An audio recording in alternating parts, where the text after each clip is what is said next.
Hii ni Mkupa TV. Hakikisha unakuwa mtu wa kwanza kabisa kupata taarifa mbalimbali za kitaifa, kimataifa, burudani na michezo kwa kuwa mtu wa kwanza kusubscribe, kucomment, kushare pamoja na kulike Mkupa TV kwenye ukurasa wa YouTube.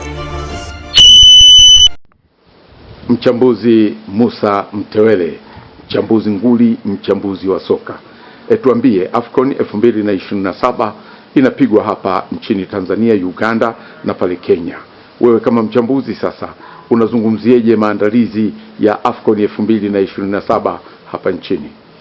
Kwanza lazima tutambue kwamba AFCON ni moja kati ya mashindano ambayo yanakuwa yanatoa ramani ama taswira nzima ya mpira wa miguu kwa upande wa bara la Afrika, hususan kwenye timu za taifa. Manake kama maandalizi yako vizuri, manake pia tuweze kupata mashindano bora, kama ambavyo hiyo ndio inakuwa mentality mazima ya waandaaji ama waandalizi wa haya mashindano ya AFCON. Sasa tukienda kwenye AFCON mwaka 2027 ambao kimsingi tumebakiza muda mchache sana kuelekea kwenye kipindi ambacho AFCON hiyo itaweza kufanyika.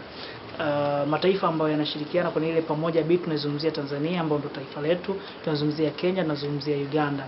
Haya ni mataifa ambayo yanaunda Umoja wa Afrika Mashariki, tukizi exclude Rwanda na Burundi na Sudani, sio na sehemu ya Sudan. Kwa hiyo kimsingi bado kwangu mimi naona maandalizi kwa asilimia kadhaa bado tuko slow kulingana na muda ambao tumebaki nao, lakini hii inazungumzia general kwa maana ya Tanzania, Uganda, Kenya. General bado maandalizi yetu yamekuwa hafifu kulingana na kile ambacho tunataka tukipate, na kuendelea kutengeneza imani kwa watu ambao wanasimamia ama wanaratibu maandalizi ya michuano ya AFCON. Kwa sababu tukijaribu kurejea michuano ya AFCON ambayo ilifanyika mwaka jana, mwaka huu, ambao bingwa alikuwa ni Senegal.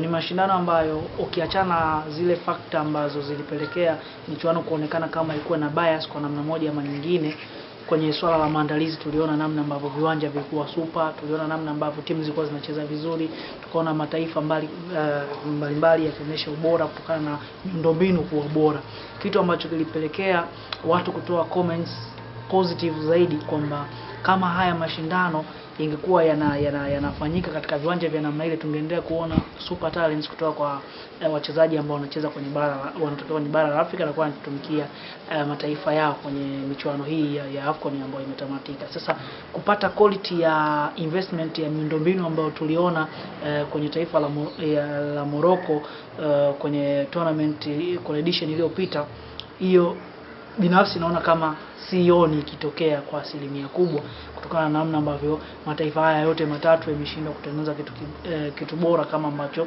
pengine tulikuwa tunatarajia kukiona. Kwani unafikiri, Musa Mtewele, ni matayarisho gani ambayo yangeweza kuhitajika kwa nchi hizi tatu kuelekea katika michuano hiyo ya AFCON?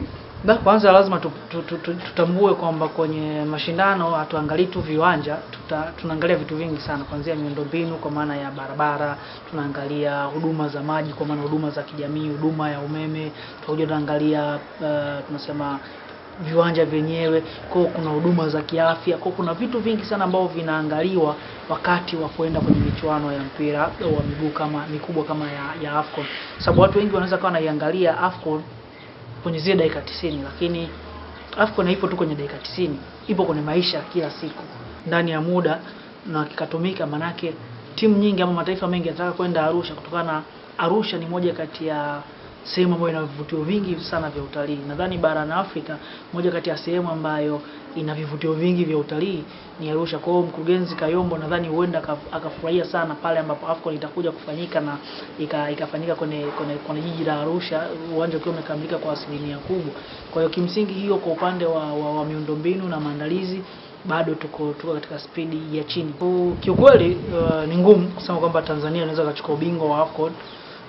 Si kwa kuwakosea heshima wachezaji ambao wanapatikana kwenye ardhi ya Tanzania, lakini ni kwa kuzungumza uhalisia ambao uliopo. Ukiangalia madaraja ya mataifa kama Senegal, taifa kama Morocco, taifa kama Algeria, taifa kama Misri, ni mataifa ambayo yameinvest kwa asilimia kubwa kuanzia kwenye grassroots level. Maana yake ni kwamba kuanzia kwenye hatua za awali bado wanaendelea kufanya uwekezaji kwa asilimia kubwa. Lakini tukija kuangalia sasa kwenye hii generation ambao wao wanapata, tukumbuke mataifa mengine yanaruhusu uraia pacha. Maana kama unaruhusu uraia pacha, kuna wale wachezaji ambao wana asili ya taifa fulani ni rahisi wao kurejea kwenye hao mataifa.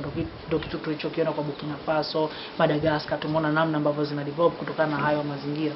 Kwa hiyo kwangu mimi ukizungumza timu yetu ya taifa Taifa Stars kwamba kwenda kuchukua ubingwa, sioni hiyo nafasi, lakini kwenda kutoa ushindani inaweza ikatokea na tukapata ushindani mzuri sana kutokana na ubora wa benchi la ufundi ambao lipo chini ya Angel Miguel Gamondi. Kwa hiyo inaweza kusaidia, lakini technical director Oscar Mirambo TD amekuwa na ushawishi mkubwa sana, amekuwa ni mmoja kati ya watu ambao wanasaidia kwa asilimia kubwa makuzi ya mpira wa miguu Tanzania. Kwa hiyo kusema hiki kikosi ambacho kitaitwa, kwa sababu bahati mbaya bado hatujafika 2027, hatujui form za wachezaji zitakuwa vipi, form zao zitakuwa zimedrop ama zimekuwa.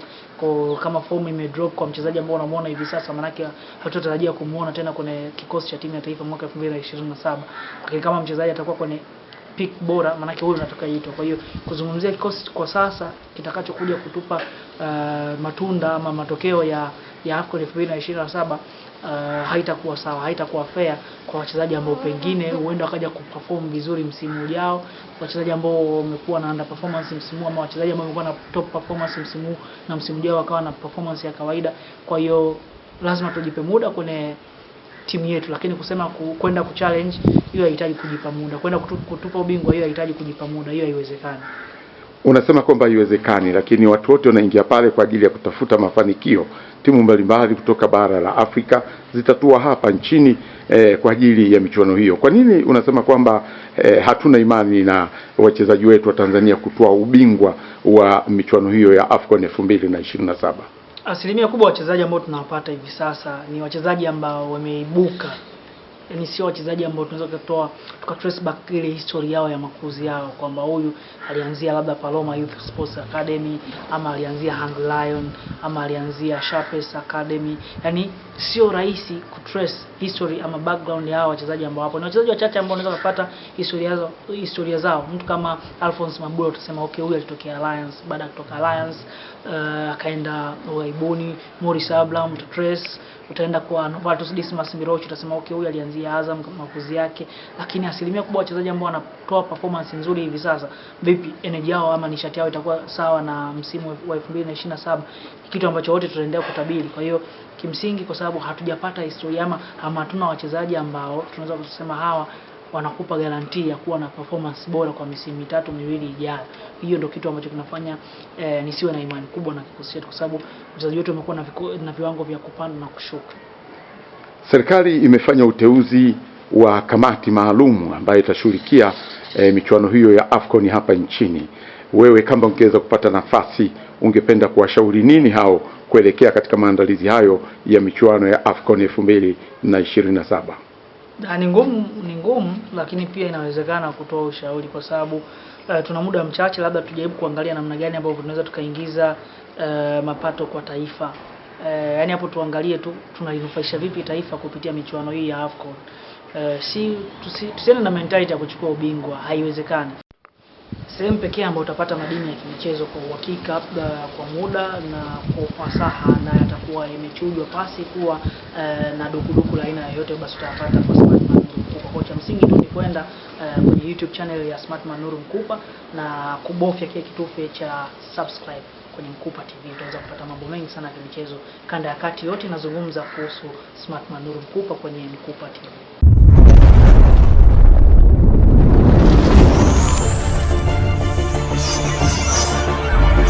Hii ni Mkupa TV. Hakikisha unakuwa mtu wa kwanza kabisa kupata taarifa mbalimbali za kitaifa, kimataifa, burudani na michezo kwa kuwa mtu wa kwanza kusubscribe, kucomment, kushare pamoja na kulike Mkupa TV kwenye ukurasa wa YouTube.